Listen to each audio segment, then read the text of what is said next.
अस्सलाम वालेकुम नाजरीन, आप देख रहे हैं नया पाकिस्तान और मैं हूं शहजाद इकबाल। बानी पाकिस्तान तहरीक इंसाफ इमरान खान की मुसलसल कैद और हुकूमत पर पाकिस्तान तहरीक इंसाफ की जानिब से दबाव बढ़ाने में नाकामी पर पाकिस्तान तहरीक इंसाफ की सफ़ों में बेचैनी बढ़ती जा रही है और ये बेचैनी पाकिस्तान तहरीक इंसाफ के अंदरूनी इख्तलाफात में शिद्दत आ रही है। एक तरफ तो पाकिस्तान तहरीक इंसाफ की मौजूदा क़यादत को अपने अंदर से सख्त दबाव का सामना है, तो दूसरी तरफ अब 9 मई के बाद पार्टी छोड़ जाने वालों का एक ग्रुप भी सामने आ गया है।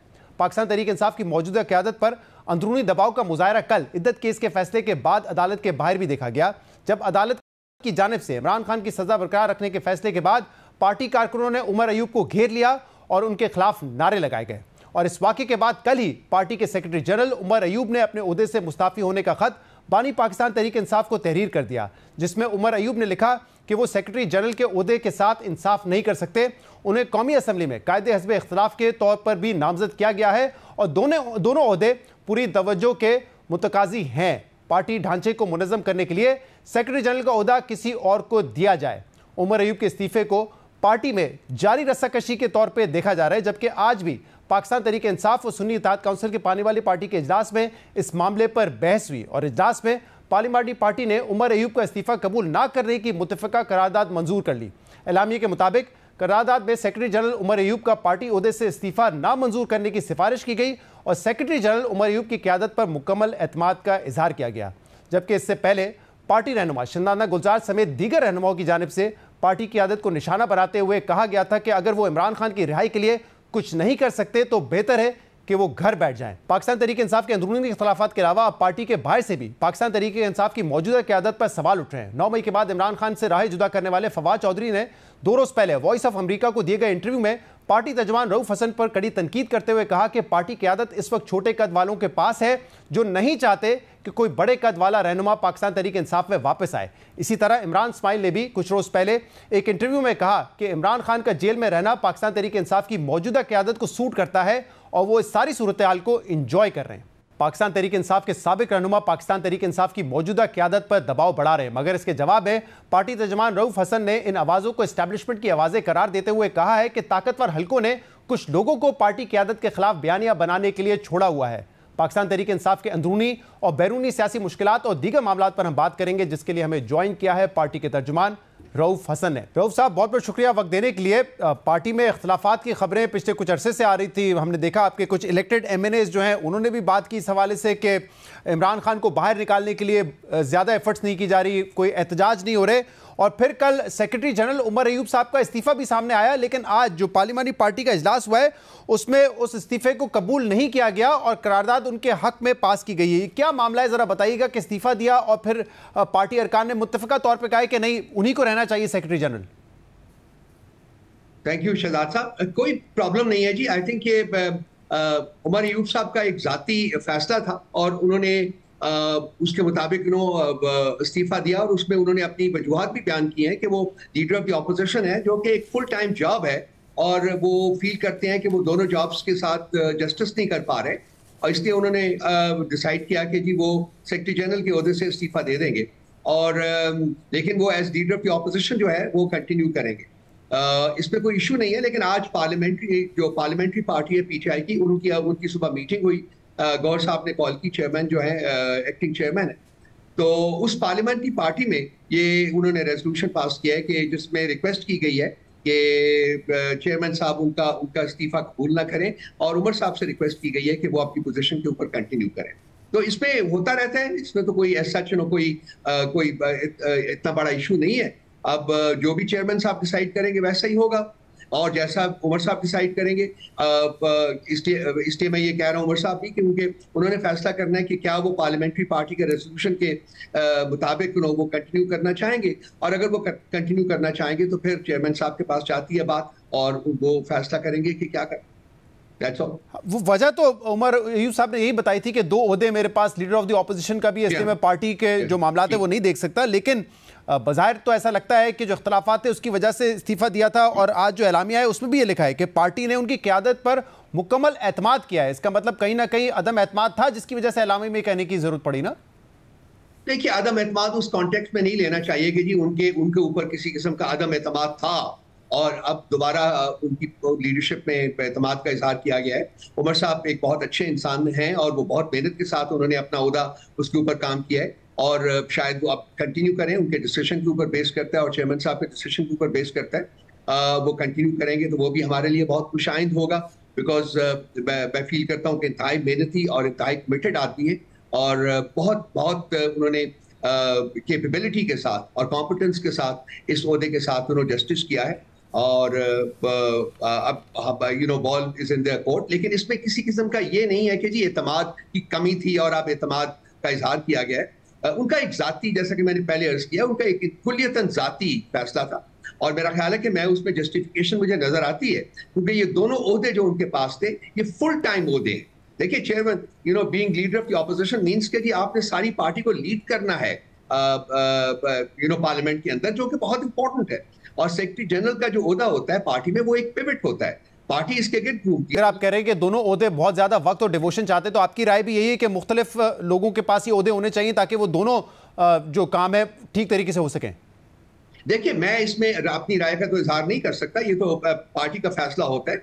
लेकिन पार्टी में ये बहस होती रही है कि जो गवर्नमेंट के ओहदे हैं और जो पार्टी के ओहदे हैं उनको सेपरेट किया जाना है। As a matter of fact वो बात अभी रिसेंटली तो कोई ऐसी बात नहीं हुई, लेकिन एक फीलिंग है पार्टी के अंदर के गवर्नमेंट के ओहदे और पार्टी के ओहदे जो है वो सेपरेट होने चाहिए। लेकिन ये आवाजें तो उठ रही थी ना आपके जो इलेक्टेड मेंबरान है उनकी तरफ से भी। मिसाल के तौर पे शंदाना गुलजार साहब ने ये कहा कि हमें वो एफर्ट्स नहीं नजर आ रहे पार्टी की आदत की तरफ से इमरान खान की रिहाई के हवाले से, हमें इस्तीफे दे देने चाहिए, एहतजाज करना चाहिए, धरना देना चाहिए। फिर उस दिन हमने शहरियार आफरीदी साहब को सुना पार्लियामेंट में कि वो कह रहे थे कि शायद ये मेरी आखिरी तकरीर हो। शेर अफजल मरवत साहब ने कहा कि अगर शहरियार आफरीदी इस्तीफा देंगे, शंदाना गुलजार देंगी तो मैं भी इस्तीफा दे दूंगा। तो ये इख्तलाफात की खबरें तो सामने आ रही है, बल्कि खबरें क्या सामने आ रही है, खुद ही एडमिट कर रहे हैं कि ये इख्तलाफात हैं।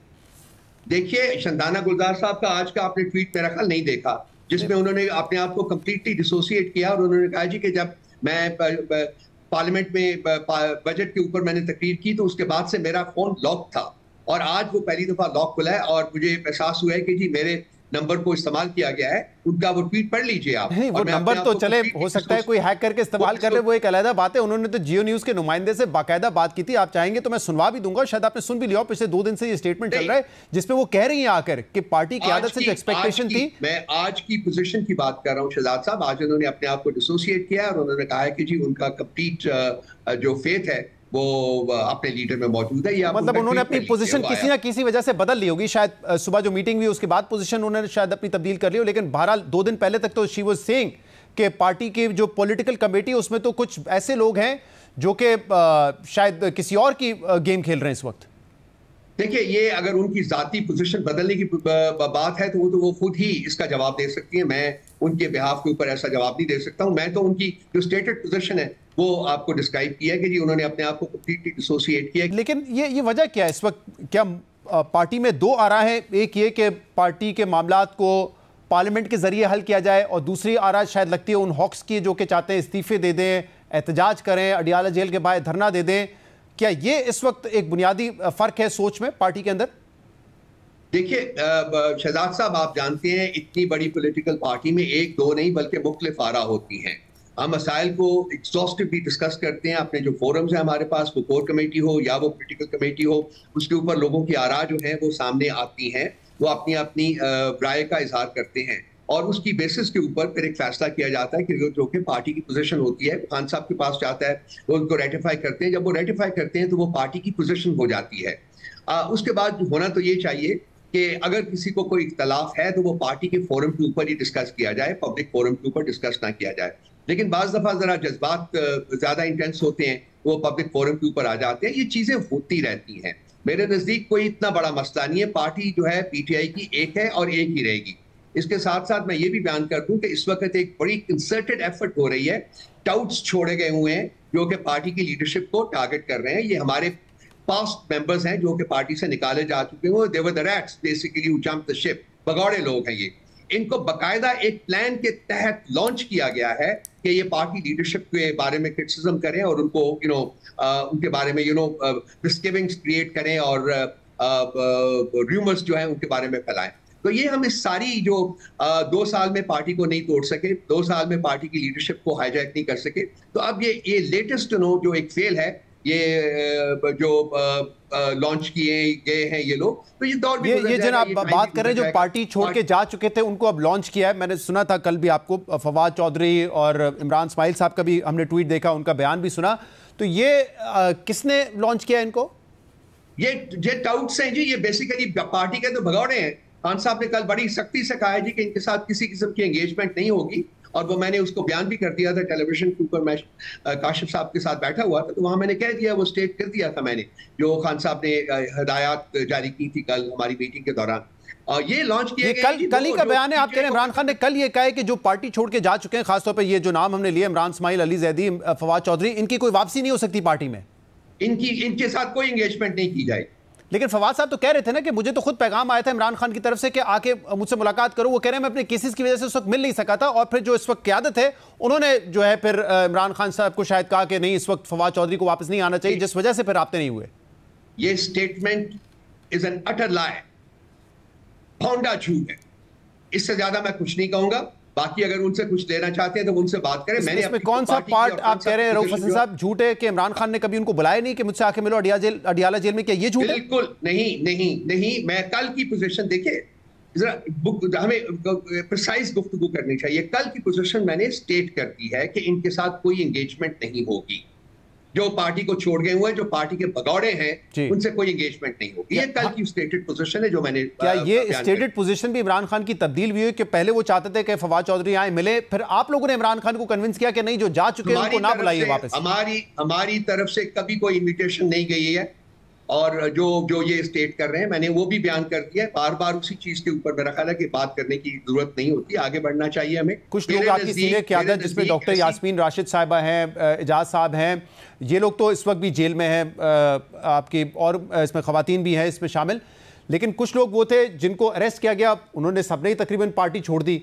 बाकी कुछ लोग हैं जो अंडरग्राउंड हो गए थे, शायद वो पकड़े जाते वो भी पार्टी छोड़ देते। तो फिर कैसे ये डिसाइड करेंगे कि कौन लॉयल था कौन नहीं था? वो कहते हैं हम लॉयल थे, हमें क्योंकि मुश्किलात थी तो खान साहब ने खुद कहा था कि चलो टॉर्चर ना बर्दाश्त करो, पार्टी छोड़ दो। शहजाद साहब, ये कच वैसी हो जाएगी इस बात पे उलझना। जो बंदे पार्टी छोड़ गए हैं मुश्किल वक्त में, वो भगौड़े हैं, बात खत्म हो गई। जो हमारे जो इस बच्चियां कैद में हैं, जो हमारे लोग कैद में हैं, वो पार्टी के लॉयलिस्ट तो वो हैं, या वो लोग जिन्होंने आके पार्टी को सहारा दिया। आज रऊफ साहब, आपको पता है कि सुप्रीम कोर्ट में एक अहम मामला था जहां पे फैसल वावड़ा साहब की अनकंडीशनल अपॉलॉजी जो है एक्सेप्ट कर ली गई है, मुस्तफा कमाल साहब की भी कर ली गई है। तो वहां पे अटॉर्नी जनरल साहब जब पोडियम में मौजूद थे तो वहां पे इस बात का भी जिक्र हुआ, आपका जिक्र हुआ रऊफ हसन साहब का, कि आपने भी चीफ जस्टिस और जजेस के खिलाफ बात की थी। तो उस पर चीफ जस्टिस साहब ने भी वहाँ पे रिमार्क्स दिए और पूछा कि आप कौन है, फिर कहा कि क्या ये फवाद हसन फवाद के भाई हैं, और फिर ये भी आगे बात हुई कि फवाद हसन फवाद को इसी सुप्रीम कोर्ट से रिलीफ भी मिला है। तो चीफ जस्टिस साहब ने पूछा अटॉर्नी जनरल साहब से, क्या इनको ये तकलीफ है कि फवाद हसन फवाद को रिलीफ मिला है, तो वो उनके भाई हैं, उनको इस बात की तकलीफ है जो उन्होंने तनकीद की? इस तरह के रिमार्क्स हुए, क्या क्या क्या मामला है? मुझे जरा बैकग्राउंड समझाएंगे इसका आप? मैं इस किस्म की बातें अगर आप प्राइम टाइम टेलीविजन के ऊपर करना चाहेंगे तो शहजाद साहब, मैं please I must express my disappointment. देखिए, सुप्रीम कोर्ट में एक बात हुई है, आपका जिक्र हुआ है, आपके भाई का जिक्र हुआ है, सुप्रीम कोर्ट की बात यहाँ दोहरा रहा हूँ, कोई गली मोहल्ले की बात नहीं कर रहा हूँ रऊफ हसन साहब। ये चीफ जस्टिस के ओहदे के लिए जायज नहीं था कि इस किस्म का कमेंट किया जाता, नंबर एक बात। नंबर दो बात, हमारा ये ख्याल था कि सुप्रीम कोर्ट में चीफ जस्टिस साहब और बाकी मोहतरम जज साहिबान जो फैसला करते हैं वो कानून और आइन के तकाजों के मुताबिक करते हैं। अगर कोई रिलीफ मेरे भाई को मिला है तो वी अंडरस्टैंड कि वो कानून और आइन के तकाजों के मुताबिक होगा। अच्छा, अब अगर उनको रिलीफ मिला है तो उसमें मैं कौन होता हूं? कोई रिजर्वेशन रखने वाला? लेकिन अगर ये फील करते हैं तो क्या मैं ये सवाल करने में हक बजानब हूं कि वो रिलीफ जो चीफ जस्टिस साहब ने दिया है वो कानून और आइन के तकाजों के मुताबिक नहीं था, जो कि उसको वो जतला रहे हैं कि जी हमने तो रिलीफ दिया है? नहीं, वो तो कह रहे हैं कि कानून और आइन के मुताबिक था, लेकिन वो शायद ये कहना चाह रहे थे कि आपको वो बात अच्छी नहीं लगी। उन्होंने इस्तेमाल नहीं किया कि हमने तो उनको रिलीफ दिया है, ये उनके अल्फाज है, मैंने सुना हुआ है, मेरे पास पड़ी हुई है फुटेज। क्या मैं सिर्फ एक सवाल उठा रहा हूं एंड दैट्स ऑल। सही, लेकिन देखें ना, उन्होंने ये भी तो कहा कि अगर मेरी जात के हवाले से कोई बात होती है तो मैं तो उस पर रिस्ट्रेंट का मुजाहरा करता हूं, और फ्रैंकली जो भी आपने तकरीर की, उन्होंने सुप्रीम कोर्ट ने तो नोटिस नहीं लिया उसका, उन्होंने तो फैसल वावड़ा और मुस्तफा कमाल साहब की बात कर लिया, अपने ऊपर जो भी बात हुई उन्होंने दरगुजर कर दी ना। ये कोई बस 20 दफा मैं इस सवाल का जवाब दे चुका हूं, क्या बार बार वही बात करते हैं? ये तो उनकी डिस्कशन है, जो वो कहेंगे हम we will have to submit before the court, खत्म हुई बात। बहुत बहुत शुक्रिया, बहुत बहुत शुक्रिया रऊफ हसन साहब, आप हमारे साथ मौजूद थे। प्रोग्राम में एक ब्रेक शामिल करेंगे, इसके बाद हम मजीद बात करेंगे। स्टे विद अस।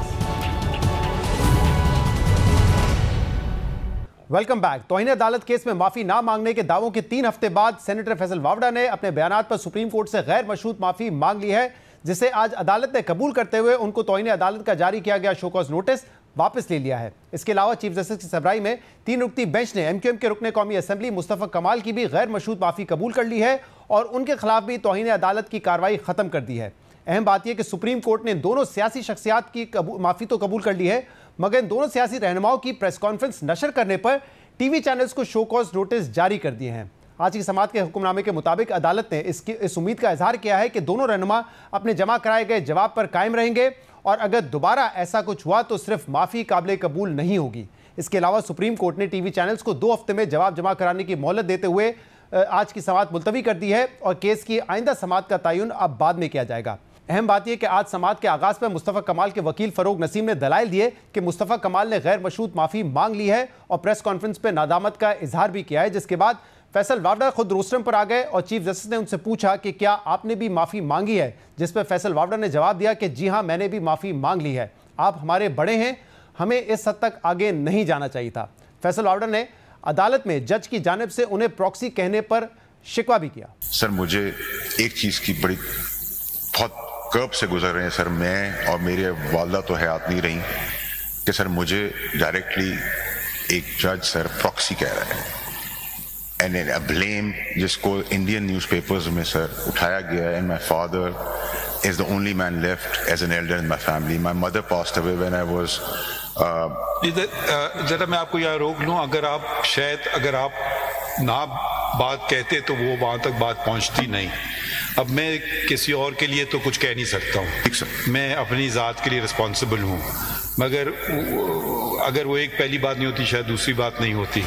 तौहीन अदालत का शोकॉज नोटिस खारिज होने के बाद फैसल वावड़ा ने सुप्रीम कोर्ट के बाहर सिजदा भी किया।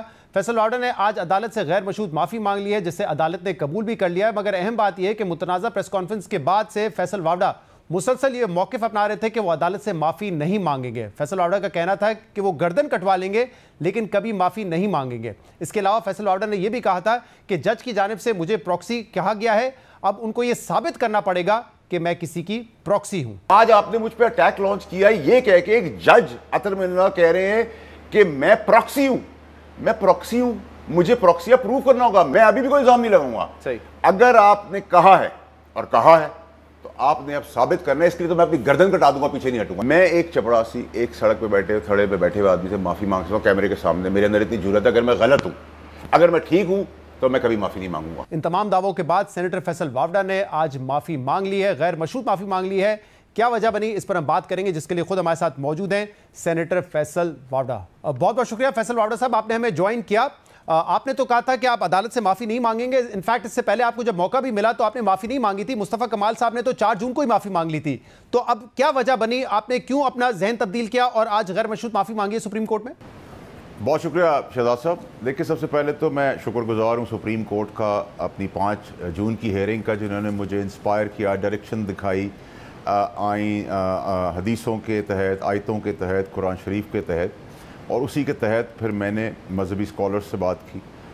मैं कोई फ़रिश्ता यहाँ क्लेम नहीं कर रहा है, ना कोई दीनी आदमी हूँ, लेकिन मेरा ईमान बहुत मजबूत है। और उसमें जो चीज़ें थीं वो ना दीन से मैं बड़ा हूँ, ना मज़हब से मैं बड़ा हूँ, ना मैं आइन से बड़ा हूँ, ना मैं कोर्ट इटसेल्फ से बड़ा हूँ।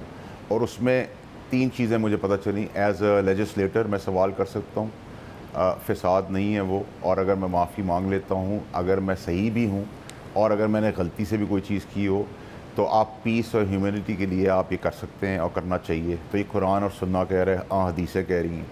दूसरी चीज़, जज साहब के लिए, जजों के साहब के जो मेरा जवाब का हिस्सा भी है, उनकी है कंडीशनैलिटी है कि माफ़ी के ऊपर उनको माफ़ करना चाहिए, उसमें बायस नहीं होना चाहिए, जज को इल्ज़ाम नहीं लगाना चाहिए।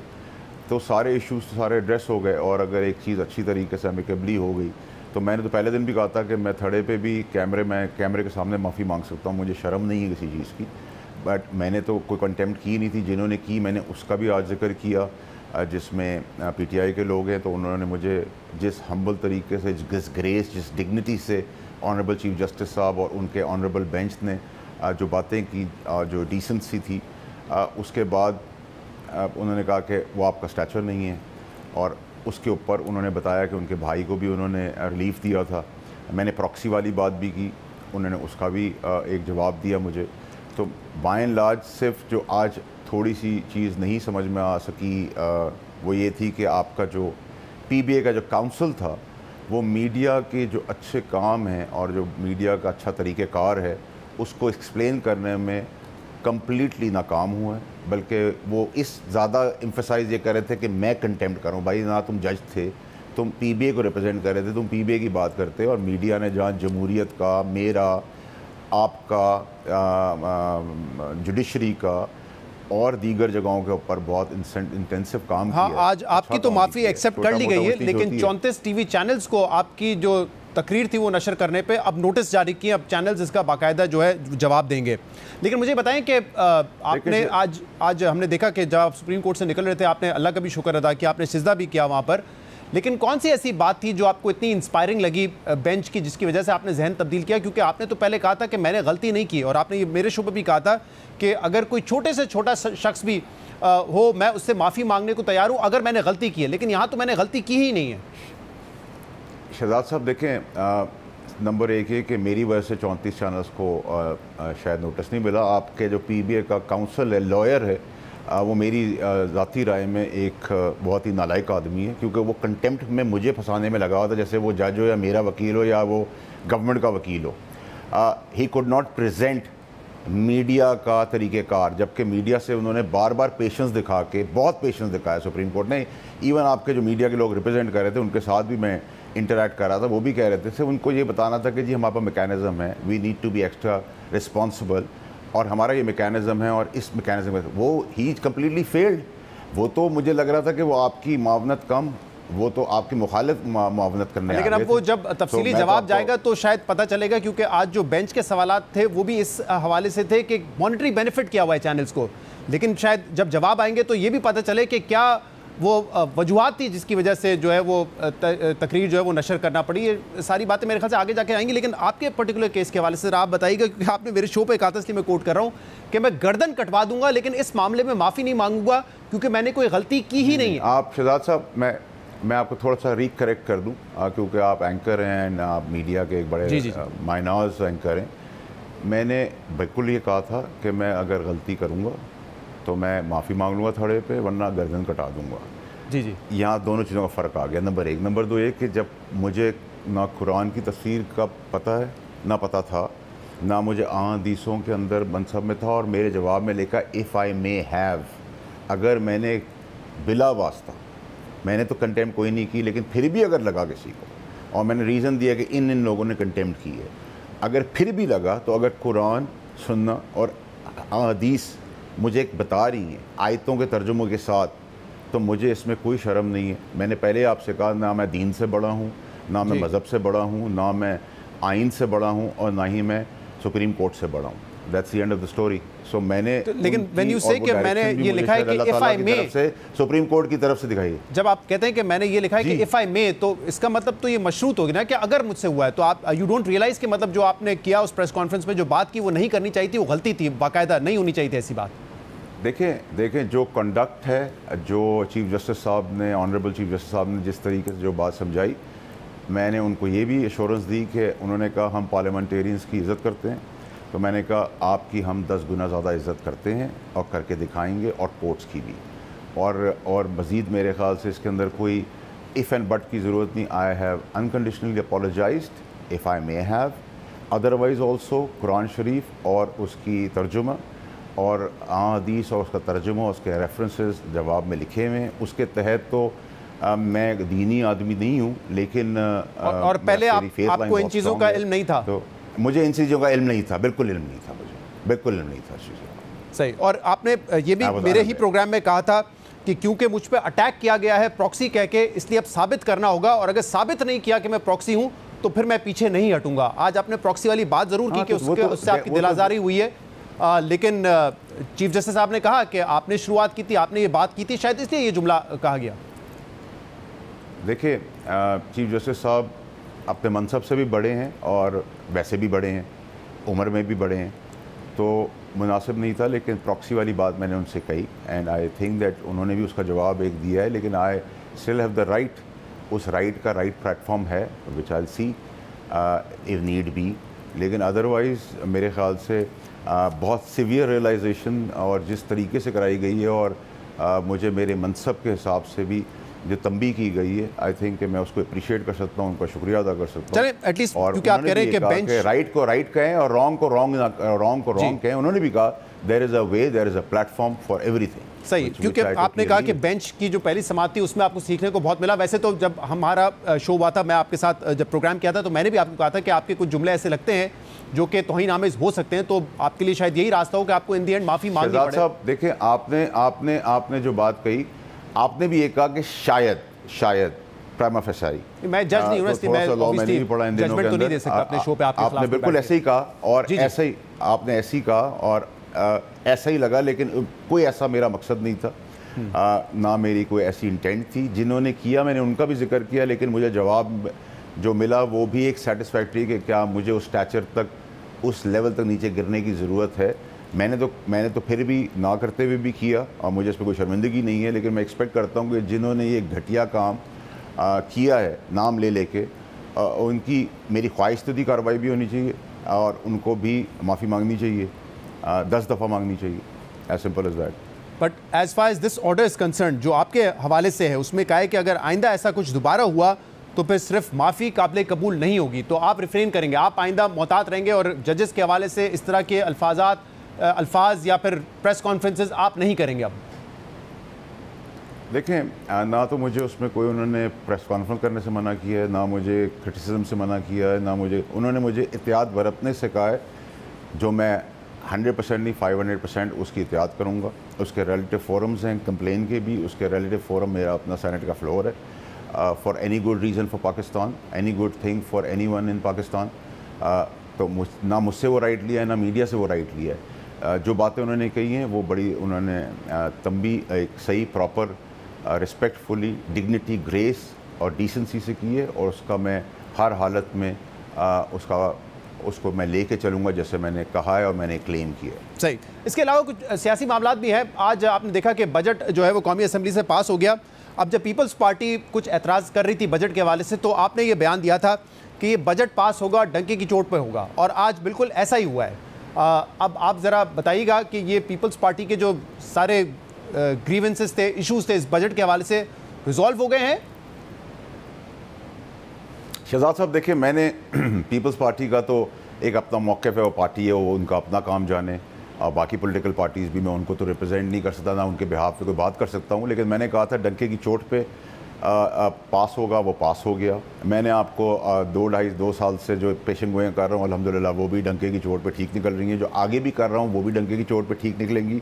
मैंने आपसे कहा था एक्सटेंडेड ऑपरेशन है, ये भी डंके की चोट पर होगा, फेडरल गवर्नमेंट से भी पास होगा और पार्लियामेंट में कॉन्फ्रेंस पे लेने की ज़रूरत पड़ी तो वो भी हो जाएगा, वो भी होगा, और वो कोई नई चीज़ नहीं होने जा रही। तो जो अभी तक मैंने कहा है, और अगर आप मुझे इन स्पेसिफिक अगर पूछ रहे हैं कि किसी पॉलिटिकल पार्टी के ग्रीवेंसेस हुए हैं दूर, तो बिल्कुल दूर हुए हैं। फैसल साहब, जब आपने ये कहा था कि बजट पास हो जाएगा, तो आपको एतमाद था कि पीपल्स पार्टी के जो भी इश्यूज हैं हुकूमत यानी कि नून लीग वो रिजॉल्व कर देगी, या आपको ये लग रहा था कि मजबूरन इनको वोट देना ही पड़ेगा बजट पर? देखिए शहजाद साहब, क्योंकि आप मुझसे पॉलिटिकल सवाल करें तो मैं भी अब आपको थोड़ा सा पॉलिटिकल एहतियात के साथ जवाब ये दूंगा कि सियासी तजुर्बा मेरा कह रहा था कि जिन हालात से पाकिस्तान गुजर रहा है उसमें बजट डंके की चोट पे पास होगा। मतलब सियासी जमातें जो एतराज कर रही है वो भी they will be forced to vote for this budget. It is the forcing binding is Pakistan और उसके हालात फाइनेंशियल। सही। और आपने जैसे कहा कि काफ़ी सारी पेशन गोइयाँ मैं पहले भी कर चुका हूँ जो दुरुस्त साबित हुई, जैसे आपने पहले ही बता दिया था कि बल्ले का निशान नहीं होगा, तो आप मुझे ज़रा ये बताइएगा कि ये जो हुकूमत की 2/3 मेजॉरिटी है, आपके ख्याल में ये बरकरार रहेगी या नहीं रहेगी? देखिए, मैं आपको सिर्फ इस पर अपना, क्योंकि ये कोर्ट में चल रहा है मामला, तो मैं और आप अपने एनालिसिस दे सकते हैं थोड़े बहुत एहतियात से। उसमें मैं ये ज़रूर कह सकता हूँ कि बहुत ज़ोरदार तरीके से PTI को मायूसी होगी, अब इसकी कॉनेटेशन में आप मुझसे ज़्यादा इंटेलिजेंट और स्मार्ट आदमी हैं, आप इसका जाविया और जायज़ा खुद ले लीजिए। पाकिस्तान तहरीक इंसाफ को मायूसी होगी या सुन्नी इत्तेहाद काउंसिल को मायूसी होगी? चलें, आप ऑब्लिक सुन्नी इत्तेहाद काउंसिल कह लें, ऑब्लिक मौलाना साहब की बी पार्टी कह लें, ऑब्लिक अचकज़ई साहब की सी पार्टी कह लें। पीटीआई तो अब साइड लाइन पार्टीज इसमें से आती है, क्योंकि उसके अंदर तो खुद इतने फ्रैक्शन और धड़े बन गए हैं और मज़ीद बनने जा रहे हैं। And I don't see people who representing PTI power seats के ऊपर भी, वो भी कोई बहुत ज़्यादा सालों साल मुझे चलते हुए नज़र नहीं आ रहे। कल आपने एक इस्तीफ़ा देखा है ड्रामेबाजी का। अगर गैरत हो तो फैसल वाउडा की तरह इतनी गैरत दिखाएं कि जब उनको मुझे निकाला गया, जब पार्टी पीक पे थी और चेयरमैन साहब चांद पे थे, तो मैंने वो सेनेट की कुर्सी भी मुँह पे मारी थी जो किसी का बाप मुझसे छीन नहीं सकता था। सो अगर एथिक्स दिखाने तो फिर उस तरह के एथिक्स दिखाएं, ड्रामेबाजी का ना दिखाएं। जब लेट के बैठ के मिल मिला के सियासत करेंगे और चेयरमैन और बानी चेयरमैन इमरान खान साहब की मंजी को साइड पे लगाएंगे और उनको मज़ीद जेल की सलाखों के अंदर दलदल में फंसाने के लिए करेंगे, तो हम फिर एक्सपोज तो करेंगे इन लोगों को। लेकिन उमर अयूब साहब जिन्होंने अपने ओहदे से कल अपने पार्टी ओहदे से इस्तीफ़ा दिया, आज उनकी पार्लिमानी कमेटी ने बाकायदा करारदाद मंजूर की है कि वो अपना इस्तीफ़ा वापस लें, और वो करारदाद कहना हम इमरान खान को भी भेजेंगे, यानी कि पार्टी तो उनके साथ खड़ी हुई नजर आती है कि वो अपना इस्तीफ़ा वापस लें। शहजाद साहब, कल मैं आपको फिर थोड़ा सा बता दूं, कल एग्जैक्टली जो आपने अभी पेश किया है, एग्जैक्टली रऊफ क्लासरा साहब के शो पे मैंने इन एडवांस ये बात कर दी थी। आप अगर वो क्लिप निकाल के देखेंगे तो आपको लगेगा जो आपने सवाल किया है उसका जवाब फैसल ने कल रात ही दे दिया है। सो मैं तो बिफोर टाइम सब चीज़ें बता देता हूँ। कौम का काम है फैसला करना। इमरान खान साहब को पहुँचाने वाले भी यही लोग हैं, इमरान साहब को मज़ीद जेल में रखने वाले भी यही लोग हैं, ड्रामेबाजी करने भी ये लोग हैं। ये हुकूमत के SHO के साथ भी मिले हुए।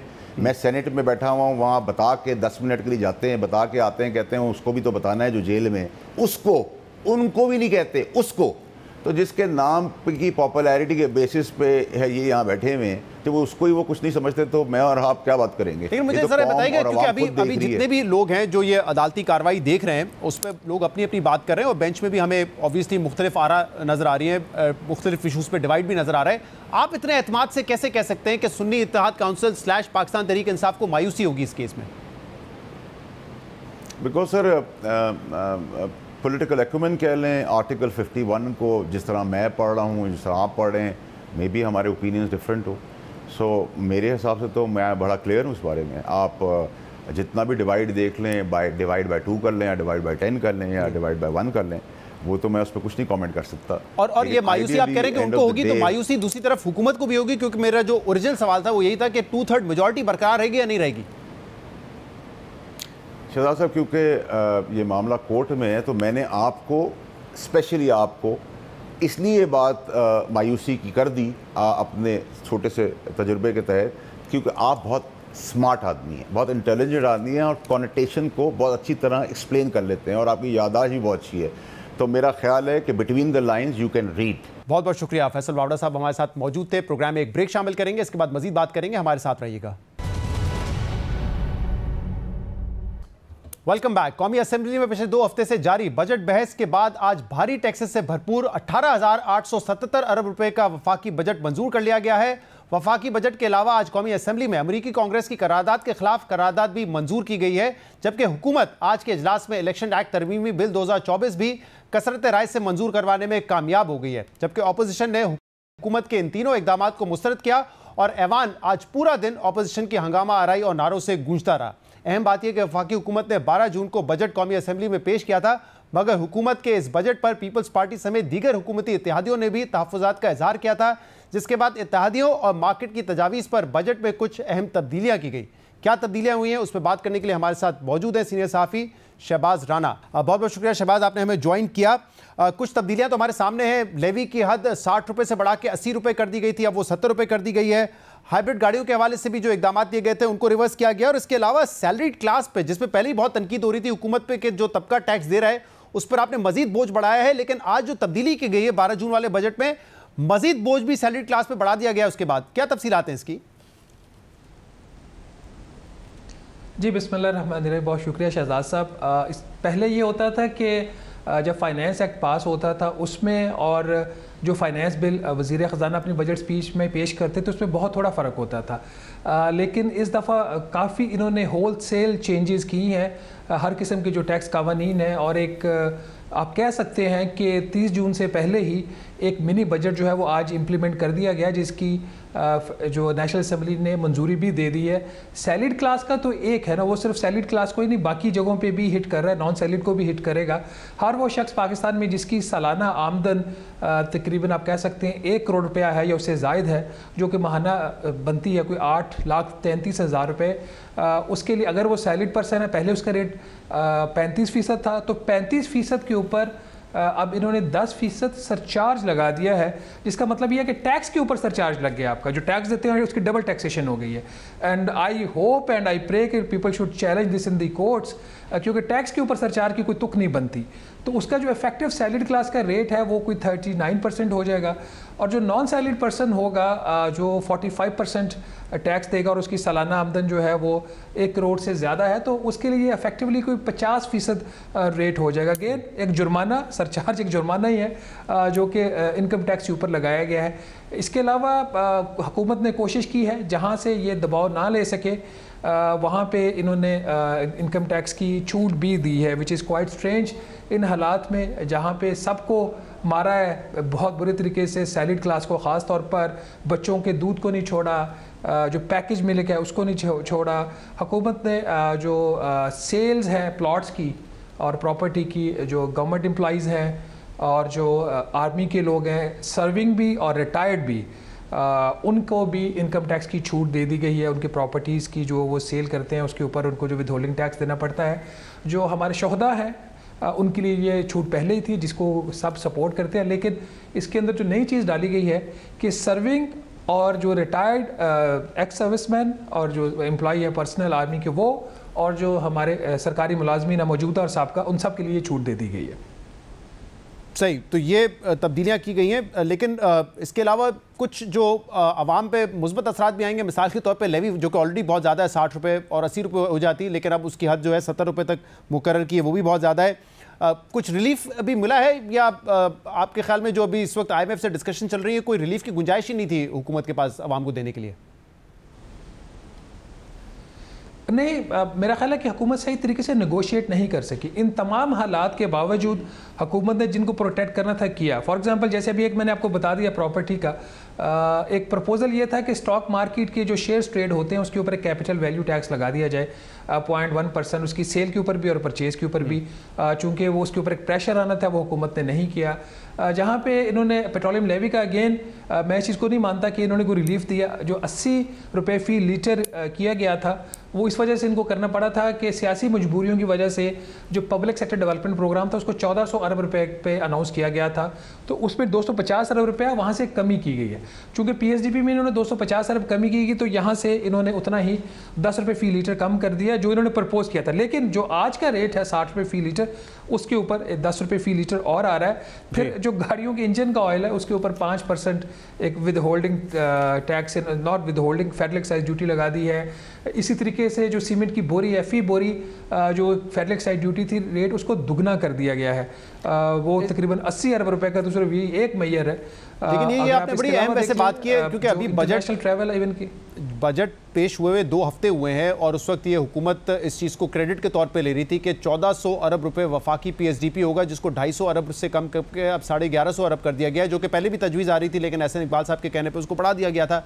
अब ये जो फौरी तौर पर कम किया गया है, ये इसलिए किया गया है क्योंकि जो टैक्स कलेक्शन का टारगेट है वो भी कम होगा, या पहले ये टारगेट अचीवेबल लग नहीं रहा था इसलिए इसको कम कर दिया गया है? नहीं शहजाद साहब, ये फैसला ठीक है हुकूमत का 1400 अरब को 1150 अरब करना, और इसमें मैंने बड़ा इसको स्ट्रांगली एडवोकेट भी किया था जब ये बजट पेश हुआ था कि इन्होंने क्या हमाकत किया, 1400 अरब का PSDP लेकर उतने टैक्स का बर्डन बढ़ा दिया। लेकिन ये जो 250 अरब रुपए की कमी आई है, इसका बेनिफिट FBR को नहीं होगा। ये जो पेट्रोल, उसके बदले में जो पेट्रोलियम लेवी 80 रुपये फ़ी लीटर होना थी, वो वहाँ से इन्होंने कम की है। FBR के जो अहदाफ हो वो अपनी जगह पर खड़े हुए। बहुत बहुत शुक्रिया, बहुत बहुत शुक्रिया। शहबाज राना साहब हमारे साथ मौजूद थे। नाज़रीन, आज के प्रोग्राम में इतना ही। शो से इजाज़त दीजिए। अल्लाह हाफ़िज़।